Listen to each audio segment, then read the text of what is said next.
The sound of a birch tree snapping back into place is a singular haunting noise, a sharp whip-like crack that echoes through the dense primeval forests of Eastern Europe with the finality of a closing tomb.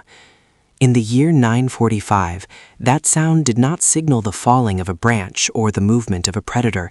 It signaled the end of a dynasty and the birth of a legend so terrifying it would be whispered for 1,000 years. Prince Igor of Kyiv, the ruler of the burgeoning Kievan Rus, was dead. He did not die in the glory of battle or the comfort of his bed. He died because he forgot the most basic rule of power. Greed has a ceiling, and he had just crashed through it. The Drevlians, a Slavic tribe tired of being milked for every pelt and silver coin they possessed, had captured him. They did not just kill him. They bent 2 sturdy birch trees down to the earth, lashed each of Igor's legs to a separate trunk, and then, with a grim nod from their leader, let go. The prince was literally torn in two, his blood staining the white bark of the trees that had served as his executioners. They left his remains there, a grisly monument to the price of overreaching, and turned their eyes toward his capital, Kyiv, believing that with the lion dead, the lioness would be easy prey. They could not have been more catastrophically wrong. The Kievan Rus was not yet the sprawling empire it would become, but a loose federation of Viking-led principalities and Slavic tribes, held together by tribute, fear, and the sheer force of personality. Igor had spent years asserting his dominance, but his final tax collection, known as the Polyudiae, had been a step too far. After collecting the agreed-upon tribute from the Drevlians, his greedy retinue persuaded him to return for more. The Drevlians, led by their own Prince Maul, warned him that if a wolf gets into the habit of visiting the fold, he will take the whole flock. Igor ignored the warning. When he returned with a small guard, he was met not with silver, but with the cold efficiency of an uprising. With the Rurikid prince dead, the political vacuum was immense. The Drevlians saw an opportunity to reverse the flow of power. If they could marry their Prince Maul to Igor's widow Olga, they would effectively annex the Kievan throne and end the dominance of the Rurikid line forever. Olga was not born to the throne. She was a woman of the north, likely of Varangian, Viking descent. Her world was one of iron, wood, and the cold, unyielding currents of the Dnieper River. When the news of Igor's gruesome demise reached the wooden walls of Kyiv, the city held its breath. With Igor gone and his heir, Sviatoslav, still a toddler, barely able to lift a wooden training sword, the empire was a house of cards in a gale. The neighbors smelled blood. The Drevlians, emboldened by their successful regicide, did not want to merely stop paying tribute. They wanted to absorb Kyiv itself. Their prince, a man named Maul, possessed a logic that was as arrogant as it was fatal. He reasoned that if he married Igor's widow, he would become the rightful ruler of all the Rus lands. He saw Olga not as a ruler, but as a piece of property to be claimed, a grieving widow who would surely be grateful for a new protector to save her from the wolves circling her gates. To the 10th century male mind, a woman without a husband was a ship without a rudder, destined to be claimed by the first strong hand to reach for it. The Drevlians sent 20 of their most distinguished men, their best negotiators and warriors, to deliver the proposal. They traveled by boat up the Dnieper, the water churning beneath their oars, their hearts full of the pride of conquerors. They expected to find a woman in ruins, weeping behind the ramparts, ready to surrender her keys and her hand in exchange for safety. They saw the golden domes of the city, a city that was already becoming a jewel of the East, and they imagined it was already theirs. They arrived at the docks of Kyiv with the swagger of men who had killed a king and expected to be treated like the new masters of the world. They were escorted through the gates, their chests puffed out, their hands on the hilts of their swords, fully expecting to dictate terms to a broken woman. Olga received them not in a dark room of mourning, but in the open air, with the terrifying composure of a frozen lake. She listened as they spoke of Maul, of his strength, and of the mercy he was showing her by offering marriage. They told her, with a boldness that bordered on insanity, that they had killed her husband because he was like a wolf, and that their prince was a good man who would provide for her. Olga did not scream. She did not call for her guards to strike them down where they stood. Instead, she smiled. It was a smile that should have chilled the marrow in their bones, but the Drevlians, blinded by their own patriarchal assumptions, saw only compliance and perhaps a touch of flirtatious relief. "Your words are pleasant to my ears," she told them, her voice as smooth as polished riverstone. "For indeed, my husband is dead, and my son is but a child. I cannot rule this land alone. You have spoken well, and I wish to honor you for the message you bring. Tomorrow, I shall show the people of Kyiv how much I value this proposal. Go back to your boat and rest. Tomorrow morning I will send for you. But listen closely. When my men come, do not come on foot. Do not come on horses. Tell them that you will not walk, for you are the honored guests of the princess. Tell them, "We will not ride on horses nor go on foot, but carry us in our boat. It shall be a spectacle of your greatness and my submission." The Drevlians were delighted. They retreated to their vessel, laughing and drinking, toasting to their own cleverness. They thought they had bypassed a war and won a kingdom through a simple marriage contract. They did not realize that in the 10th century, honor was a word that could be sharpened into a blade. While the messenger slept, dreaming of power, Olga was not sleeping. She was commanding the citizens of Kyiv to dig. In the court of her palace, outside the main hall, a massive trench was being carved into the earth. It was deep, deeper than a man's height, and wide enough to hold a great ship. The sound of shovels hitting the soil was masked by the wind. Olga stood over the pit, her face illuminated by the flickering orange glow of torches, watching as the dirt was piled high. She was not just digging a hole, she was digging the first chapter of a manual on psychological warfare. She knew that to keep her throne, she could not just defeat the Drevlians, she had to break the very idea that she was someone who could be challenged. The sun rose over the Dnieper, casting long bloody shadows across the water. The 20 Drevlian envoys dressed in their finest furs and silk tunics, preening like peacocks. When Olga's servants arrived at the docks, the envoys stood tall and delivered the line she had coached them to say. "We will not ride on horses nor go on foot," they declared with practiced pomposity. "Carry us in our boat." The Kievan guards bowed low, hiding the expressions on their faces. "As you wish," they replied.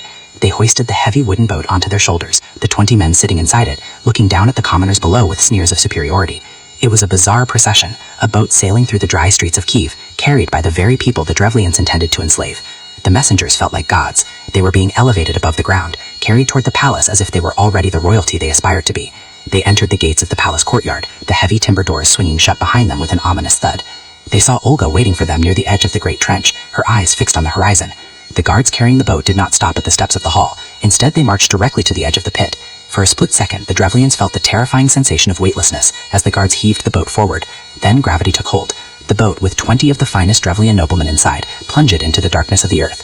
The crash was deafening, the sound of splintering wood and the sudden sharp cries of men who had just realized their mistake. They lay in a jumble of limbs and broken oars at the bottom of the deep trench. Olga walked slowly to the edge and looked down at them, her shadows stretching across their terrified faces. The arrogance was gone, replaced by the raw, primal sense of fear. She leaned over the precipice, the wind catching her hair. "Is the honor to your liking?" she asked, her voice quiet but carried perfectly to the men below.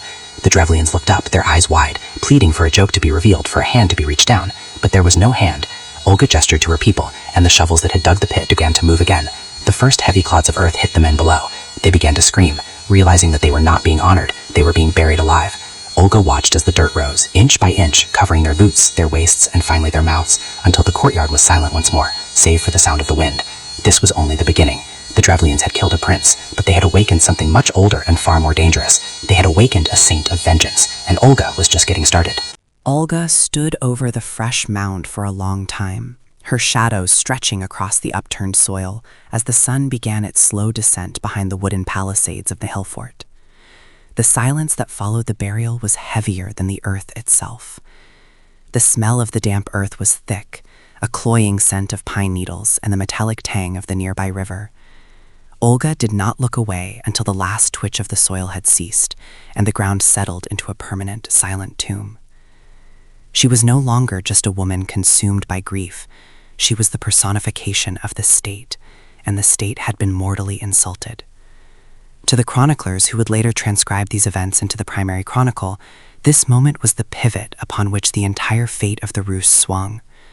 Had she faltered or shown mercy, the Drevlians would have absorbed Kyiv, and the line of Rurik would have vanished into the misty forests of the north.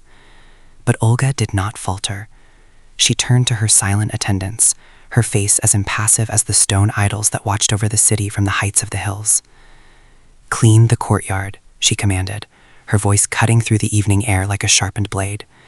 "And bring me a scribe. We have a message to send to Prince Mal, and it must be delivered with the utmost haste." The Drevlian messengers back in Iskorosten were waiting with an arrogance that bordered on the delusional. They believed that because they had killed Igor, they had effectively broken the spirit of the Kievan Rus. They did not understand that while Igor was the head of the body politic, Olga was its iron spine. When her messenger arrived at the Drevlian capital, he found Prince Mal feasting in his great hall. Mal was a man of blunt, predictable appetites, already envisioning himself sitting upon the golden throne of Kyiv. He viewed the world through the lens of acquisition, unable to comprehend a mind that operated on the level of cold, calculated strategy. The message Olga sent was a masterpiece of psychological warfare. It was not a declaration of hostility, but a request for a greater, more profound honor. She wrote to Mal, informing him that the first embassy he had sent was simply not sufficient for a woman of her standing. If the Drevlians truly wished for her to come to their land and wed their prince, she argued, they must show the people of Kyiv that this was a union of equals, not a conquest. She requested that Mal send his most distinguished men, the princes, the elders, and the wealthiest boyars, to escort her back to Iskorosten. She told him that the people of Kyiv would never let her leave unless she was accompanied by the very cream of Drevlian nobility, a guard of honor that would signal her transition. To a rational mind, this request might have seemed suspicious, but Mal was blinded by his own triumph. He believed Olga was so broken, so terrified of being left alone in a city surrounded by potential enemies, that she was practically begging for a strong Drevlian hand. He gathered the finest men of his realm, the political and military elite, and sent them toward Kyiv with the speed of a returning conqueror.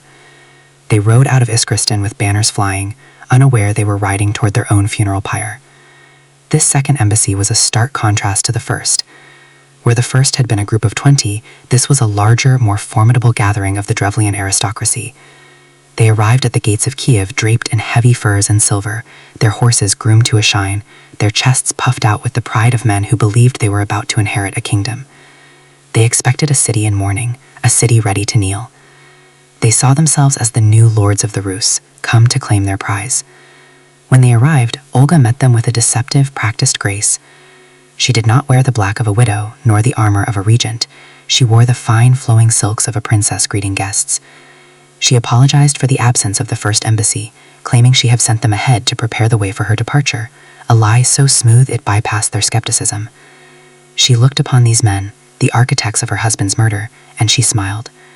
It was a smile that reached her eyes but contained no warmth, a predatory curve that they mistook for welcome. You have traveled long leagues, Olga told them, her voice melodic. It would be an insult to my hospitality if we were to discuss marriage while you are still covered in the grime of the road. I have prepared the great bathhouse for you. Go, cleanse yourselves, and when you are refreshed, we shall feast and finalize the arrangements. The Drevlians, feeling the fatigue of the journey and the weight of their self-importance, found this reasonable. In the 10th century, the ritual of the bath was a sacred tradition among the Slavic people. To refuse was a breach of etiquette, to accept was a sign of trust. They filed into the wooden structure, a sturdy building constructed of thick oak logs. The interior was already filled with the heavy scent of birch and steam. They stripped off their furs and silken tunics, laying aside their swords and daggers, leaving themselves vulnerable and naked in the burgeoning heat. They laughed as the steam rose, boasting of the power they would soon possess. They felt the sweat pulling the fatigue from their muscles, unaware that the servants tending to the fires outside were not adding water to produce steam, but were instead piling dry brushwood and pitch-soaked logs against the heavy doors. The transition from luxury to terror was instantaneous. The sound of the heavy wooden bolts sliding into place echoed like a thunderclap. At first, the Drevlian lords thought it a mistake. They called out, their voices muffled by the thick walls, but there was no answer. Then came the smell, not the clean scent of birch, but the acrid stench of smoke and burning pitch. Olga stood outside the bathhouse, the orange glow of the setting sun reflected in her eyes. She held a single torch, its flame dancing. With a flick of her wrist, she tossed it onto the kindling. The fire took hold with a roar. Inside, the screams began. The Drevlians, trapped in their nakedness, hammered at the doors with bare hands. The heat rose rapidly. There were no windows, only vents which now acted as chimneys, drawing the flames upward. The screams were the primal wails of men realizing they were being consumed. Olga watched until the screams faded into the crackle of the fire and the thud of collapsing timber. The second embassy was reduced to ash. She had decapitated the Drevlian government without ever drawing a sword. As the embers cooled, Olga turned to her generals. "The first debt is paid," she whispered. "But the debt is long. Mal expects a bride. He expects a funeral feast. We shall go to him. Prepare for the journey. We bring no gifts, only mead. Tell the men to sharpen their blades, for soon the dead shall have company." The sun had set, leaving Kyiv in darkness, punctuated only by the smoldering ruins. Olga's nightmare was sailing north, carrying a promise of doom. The morning mist clung to the Dnieper like a damp shroud as the Kievan retinue departed, a procession that moved with a heavy, rhythmic cadence. Olga did not travel in a gilded carriage or a decorative litter. She rode a horse of iron gray, her posture as rigid as the limestone bluffs surrounding her city. Behind her followed a small, elite guard of 500 men, warriors whose loyalty had been forged in the brutal tax raids of her late husband, Igor, but who now looked upon their princess with a mixture of profound awe and burgeoning terror. They carried with them vast quantities of honey, grain, and hops, ostensibly for the brewing of mead and the baking of ritual funeral breads. To any Drevlian scout watching from the safety of the dense tree line, it appeared to be the somber, peaceful procession of a grieving widow traveling to the grave of her beloved to perform the final rites. But beneath the rough burlap of the supply wagons lay sharpened swords, short axes, and scramasax knives, their edges meticulously greased with animal fat to prevent the telltale glint of steel against the pale morning sun. She had already sent a messenger ahead to the Drevlian capital of Iskorosten. The message was crafted with a chilling, calculated simplicity. "I am coming to you. Prepare great quantities of mead in the city where you killed my husband, that I may weep over his grave and hold a funeral feast for him." It was a request rooted deeply in the sacred traditions of the East Slavs. To deny a widow the right to hold a trizna, a commemorative funeral feast involving drinking, athletic contests, and animal sacrifice, was to invite the wrath of the gods and the social condemnation of every neighboring tribe. Prince Mal, still entirely oblivious to the horrific fate of his two previous embassies, viewed this request as the final definitive sign of Kievan submission. In his arrogance, he believed the Kievan spirit had been utterly broken by the loss of their prince and the subsequent disappearance of their own ruling elders. In Mal's mind, Olga was coming to him not just as a mourner, but as a submissive prize ready to be claimed. He ordered his people to prepare the honey and the hops, to slaughter the finest cattle, and to clear the ground near the mounds where the mangled, dishonored remains of Igor had been hastily interred. The march into the Drevlian heartland was a study in controlled psychological tension. The Drevlians were a forest people, masters of the ambush and the thicket, and they watched from the shadows of the ancient oaks, their bows half drawn, until they saw the weeping women and the chanting priests Olga had strategically placed at the front of the column. Olga had included a contingent of professional mourners, whose rhythmic, guttural wails filled the forest air, creating a psychological layer of deception that effectively disarmed the Drevlian sentries. As they neared the city of Iskorosten, the pungent stench of the Pripyat marshes was replaced by the inviting smell of wood smoke and roasting meat. The local Drevlians came out to meet them, offering bread and salt, traditional signs of hospitality that Olga accepted with a nod so chillingly polite it should have served as a warning.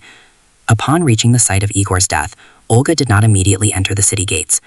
Instead, she commanded her men to heap up a great mound, a kurgan, over the spot where Igor had been torn asunder by the bent birch trees. This was back-breaking industrial work, involving the manual movement of tons of earth and stone, but it served two vital strategic purposes. First, it honored the dead according to the old ways, signaling to the Drevlians that she was focused solely on piety. Second, it physically exhausted the Drevlian laborers who were assisting in the task, making them far less likely to notice the Kievan soldiers' constant state of tactical readiness. As the mound rose higher, a monument to a falling tax collector, so did the humid heat of the season. The air became thick with flies and the heavy, cloying scent of fermented honey. When the mound was finally finished, standing like a silent earthen sentinel against the forest, the trizna began. The Drevlians, beginning to feel a flicker of unease at the absence of their own lords, asked, "Where are our elders and the retinue we sent to Kiev to fetch you?" Olga, sitting atop a stool of carved oak, her eyes reflecting the flickering orange glow of the massive bonfires, replied without a tremor in her voice, "They are following behind with the treasures of Kiev. They travel slowly, for the tribute is heavy and the road is treacherous." This explanation satisfied the Drevlians, whose judgment was already being rapidly clouded by the sheer potency of the Kievan mead. Olga had brought her own brewers, men who knew the exact ratios of honey to water to create a drink that would induce a heavy, stuporous intoxication. She encouraged the Drevlian warriors to drink deeply, moving among them with a jug, her own cup filled only with water, though she made a theatrical show of tilting it to her parched lips. The feast quickly devolved into a chaotic revelry. The Drevlians, believing they had secured a bloodless victory and a new wealthy queen, succumbed to the physical exhaustion of the day and the chemical strength of the Kievan honey wine. As the sun dipped below the horizon and the stars began to pierce the black canopy of the forest, the Drevlian warriors began to slump over their rough-hewn benches or collapse into the tall, dry grass. The laughter and the singing died away, replaced by the heavy, rhythmic breathing of 5,000 sleeping men. Olga stood up slowly. The firelight played across her face, casting long, predatory shadows against the curved side of the new funeral mound. She looked at her primary commander, a man whose hand was already resting on the hilt of his blade, and gave a single, sharp nod. The slaughter that followed was not a battle, it was a systematic harvest. The Kievan soldiers moved with the practiced, chilling efficiency of master butchers. They did not use war cries. They did not shout. They moved from one sleeping form to the next, the sound of their work muffled by the soft, damp earth and the rustle of the evening leaves. The Drevlians, paralyzed by the strength of the mead, barely felt the cold steel before they were plunged into eternal darkness. The tall grass, once golden in the twilight, became slick and matted with a dark, warm fluid that began to soak into the very base of Igor's mound. It was a massacre of staggering proportions. 5,000 men, the backbone of the Drevlian military strength and the able-bodied defenders of Iskorosten, were erased from the earth in a matter of hours. Olga stood in the center of the carnage, her boots stained, watching as the debt of her husband's death was paid in liters. As the first light of dawn began to gray the eastern sky, the task was finally complete. The field was a silent, horrific testament to a widow's unrelenting wrath. But as her generals wiped their blades on the tunics of the fallen and looked toward the high wooden walls of Iskorosten, Olga's expression did not soften into one of relief. The embers of the feast fires were dying, but the fire within her soul was merely catching its breath for the next stage of the campaign. The nobility were gone, the standing army was decimated, but the city itself still stood. The walls were high, the gates were barred, and the remaining Drevlians, the women, the children, and the elderly, were now cornered animals. Olga turned away from the mounds of the dead and looked toward the horizon, toward the path leading back to the city of Kiev. "The debt is not yet settled," she said, her voice cutting through the morning chill like a whetted blade. "The head of the serpent is gone, but the body still twitches. Return to the city of Kiev. Gather the full host. Bring the siege engines and the archers. We shall return to these woods not as guests, but as the final end of the Drevlian line." She climbed back onto her iron gray horse, leaving the 5,000 dead to the crows. The third act of her vengeance was over, but the final, most creative cruelty was yet to be devised. As she rode south, the smoke from the guttering fires of the Trisna trailed behind her, a dark omen of the total annihilation that was coming for the city of Iskorosten. The journey back to the city of Kyiv was not a triumphant parade, though the soldiers carried the spoils of the Drevlian camp and the air was thick with the grim satisfaction of a successful raid. It was a logistical necessity, a calculated withdrawal to consolidate a force that the forest had never before witnessed. Olga rode at the head of her retinue, her eyes fixed on the southern horizon, where the golden domes of her capital would eventually crest the hills. She did not speak to her commanders, nor did she look back at the charnel house she had created at the funeral mound. For Olga, the 5,000 dead were merely a down payment on a debt that required the total liquidation of the Drevlian identity. She understood, with a cold and modern clarity, that half measures in the business of vengeance only sowed the seeds of future insurrections. To secure the throne for her young son, Sviatoslav, she had to ensure that the word Drevlian became a ghost story whispered by survivors who had no home left to return to. Upon her arrival in Kyiv, the atmosphere of the city shifted. The mourning veils were symbolically cast aside, replaced by the clatter of smithies and the rhythmic thumping of grain being packed into March rations. Olga summoned the boyars and the voyevodas, the professional military elite, and laid out a map of the Pripyat marshes. She did not ask for their counsel, she issued her requirements. She demanded a full mobilization of the Rus levying system. From the northern outposts of Novgorod to the southern trading hubs, the call went out for shields, spears, and most importantly, the heavy timbers required for siege engines. This was to be no mere punitive expedition or seasonal raid, it was a war of erasure. The Grand Army of the Rus, a polyglot force of Slavic infantry and Varangian heavy cavalry, began to assemble on the banks of the Dnieper. They were a machine of iron and leather, and at their center stood the widow, a woman who had transitioned from a grieving consort to a warlord of terrifying focus. When the spring thaws finally softened the forest tracks, the host moved north. It was a slow, deliberate march. Unlike the previous incursions, this army brought with it the permanence of an occupation. They moved through the Drevlian lands like a scythe. Villages that had once paid tribute to Igor were bypassed or systematically dismantled, their populations fleeing toward the only safety they knew, the high wooden walls of Iskorosten. Olga watched the refugees from her horse, noting the way the fear preceded her like a cold wind. She wanted the city full. She wanted the mouths within the walls to outnumber the sacks of grain in the storehouses. By the time the Kievan banners appeared on the hills overlooking Iskorosten, the Drevlian capital was packed with the desperate remnants of a broken tribe. The siege of Iskorosten was a masterpiece of psychological and physical attrition. For a full year, the Rus army encircled the city, creating a secondary wall of earth and sharpened stakes that mirrored the Drevlian fortifications. Olga established her headquarters on a prominent rise, a position that allowed her to look down into the city streets. She watched the Drevlians as they watched her. In the annals of boring history, the technicalities of a year-long siege are often characterized by a monotonous cycle of starvation and boredom. There were no grand charges against the gates, no heroic sallies into the breach. Instead, there was the slow, rhythmic sound of the Kievan axes felling the surrounding forest to build towers that grew taller than the city's own defenses. The Drevlians fought with the strength of the damned, raining arrows and boiling pitch upon any who drew near, but they could not fight the hunger. They could not fight the sight of the princess sitting outside her tent day after day, a silent sentinel waiting for the inevitable rot of their resolve. By the summer of the following year, the desperation inside Iskorosten had reached its zenith. The elders looked over the ramparts and saw an army that showed no sign of fatigue, led by a woman who seemed to have transcended the need for rest. They sent a delegation to the Rus camp, their voices thin from lack of bread. They offered a full surrender. They offered gold, silver, and the finest furs of the northern forests. They pleaded for their lives, promising eternal fealty to the Kievan throne if only the siege were lifted. Olga received them in a tent draped in the colors of the Rus. She listened to their pleas with a mask of weary compassion. "I have already taken your lands," she told them, her voice soft but carrying to the edges of the encampment. "I have already buried your lords. Why would I want your gold? Gold cannot bring back my husband, and furs cannot warm a cold grave. I am tired of this war. I wish to return to my son and see the city of Kyiv in the summer light." The elders dared to hope. They asked what tribute would satisfy her so that she might depart in peace. Olga paused, looking toward the city walls where the common people huddled in the shadows. "You are poor," she said, almost with a sigh. "You have nothing left that is of value to a sovereign. Therefore, I shall ask for a light tribute. Give me 3 pigeons and 3 sparrows from every household. I shall take these small birds as a final token of your submission, a symbolic gesture to show that even the birds of your air belong to the Rus. Give me this, and I shall strike my tents and leave your city to the wind." The Drevlians were stunned by the simplicity of the request. It seemed the whim of a woman who had finally broken under the strain of a year-long campaign. They hurried back to the city, and within hours the crates began to arrive. Thousands of birds, caught from the eaves and the dovecotes of the starving city, were delivered to the Rus camp. As the sun began to set, casting long, bloody shadows across the marshland, Olga gathered her smiths and her engineers. This was the moment where the legend of Olga of Kyiv transitioned from historical record to a dark, elemental folk horror. She ordered her men to take small strips of cloth, dipping them in sulfur and tinder. These were to be tied with long, sturdy threads to the feet of every single bird.